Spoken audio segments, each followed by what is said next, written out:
Christ's temptation ended. After Satan had ended his temptations, he departed from Jesus for a little season.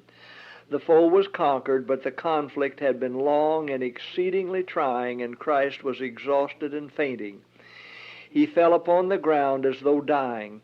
Heavenly angels who had bowed before him in the royal courts, and who had been with intense and painful interest watching their loved commander, and with amazement had witnessed the terrible contest he had endured with Satan, now came and ministered unto him. They prepared him food and strengthened him, for he lay as one dead. Angels were filled with amazement and awe as they knew the world's Redeemer was passing through inexpressible suffering to achieve the redemption of man. He who was equal with God in the royal courts was before them emaciated from nearly 6 weeks of fasting. Solitary and alone, he had been pursued by the rebel chief who had been expelled from heaven. He had endured a more close and severe test than would ever be brought to bear upon man. The warfare with the power of darkness had been long and intensely trying to Christ's human nature in his weak and suffering condition. The angels brought messages of love and comfort from the Father and the assurance that all heaven triumphed in the full and entire victory he had gained in behalf of man. The cost of the redemption of the race can never be fully realized until the redeemed shall stand with the Redeemer by the throne of God.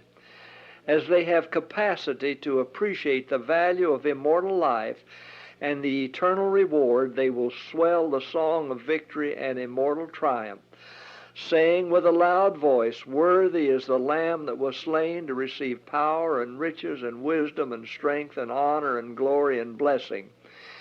And every creature," says John, "which is in heaven and on the earth and under the earth, and such as are in the sea, and all that are in them, heard I saying, Blessing and honor and glory and power be unto him that sitteth upon the throne and unto the Lamb forever and ever." Although Satan had failed in his strongest efforts and most powerful temptations, yet he had not given up all hope that he might at some future time be successful in his efforts.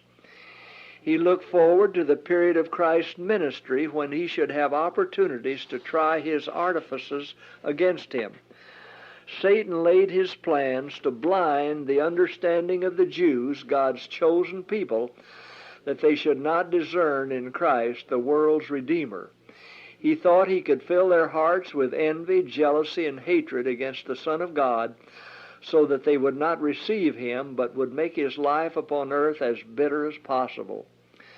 Satan held a council with his angels as to the course they should pursue to prevent the people from having faith in Christ as a Messiah, whom the Jews had so long been anxiously expecting.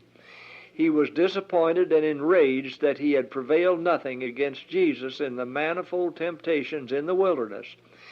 He thought if he could inspire in the hearts of Christ's own people unbelief as to his being the promised one, he might discourage Jesus in his mission and secure the Jews as his agents to carry out his purposes. Satan comes to man with his temptations as an angel of light as he came to Christ. He has been working to bring man into a condition of physical and moral weakness that he may easily overcome him and then triumph over his ruin. And he has been successful in tempting man to indulge appetite regardless of the result. He well knows that it is impossible for man to discharge his obligations to God and to his fellow men while he impairs the faculties which God has given him. The brain is the capital of the body.